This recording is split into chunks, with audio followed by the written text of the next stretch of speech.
দুই নৌকায় পা দিয়ে যারা সম্পর্ক রাখতে চায় সেখানে না থাকে কোনো সম্পর্ক, না থাকে কোনো ভবিষ্যৎ। রিসেন্ট একটি ঘটনা, একটা মেয়ে দুই নৌকায় পা দিয়ে চলতে চেয়েছিল। এটা বিশেষ করে বাংলাদেশের প্রেক্ষাপটে মেয়েদেরই ফাঁদ। মেয়েরা সাধারণত পছন্দ করে ছেলেরা তার প্রতি আকৃষ্ট থাকুক, তার জন্য পাগল থাকুক, তার জন্য অনেক কিছু করুক। কিন্তু বাস্তবে সেই মেয়েটা কারোরই হতে পারে না। সেই মেয়েদেরকে আসলে বলা হয় নষ্টা মেয়ে। সেই মেয়েরা একদিকে ঠিক রাখে ডান হাত, একদিকে ঠিক রাখে বাঁ হাত। চাইলে সামনে কাউকে বসিয়ে রাখে, আবার পারলে পেছনে কাউকে বসিয়ে রাখে। এইসব মেয়েরা খুব ভয়ঙ্কর। বর্তমান সমাজে এসব মেয়ের কিন্তু অভাব নেই, ঘরে ঘরে এরকম মেয়ের জন্ম হচ্ছে।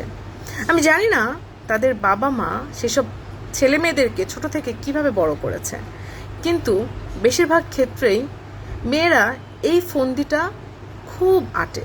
আরেকটা ছেলের ভবিষ্যৎ না, আরও 10টা ছেলের ভবিষ্যৎ নষ্ট হয়ে গেলেও তাদের কিচ্ছু যায় আসে না, কেননা তারা চায় ছেলেটা আমার পিছনে ঘুরুক।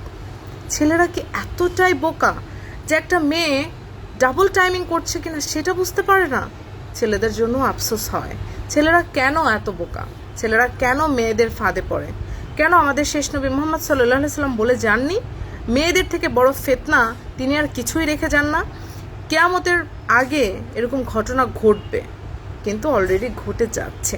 আপনারা রিসেন্ট নিউজগুলো খেয়াল করেন, দেখবেন মেয়েদের ডাবল টাইমিংয়ের কারণে পৃথিবীতে কত ছেলে ধ্বংস হয়ে যাচ্ছে, মৃত্যুবরণ করছে। যে মারা গেল সেও জানছে না সে কেন মারা গেল, আর যে মারছে সেও জানে না সে কেন মারছে। এর পেছনে থাকে ভয়ঙ্কর নারীদের চক্রান্ত।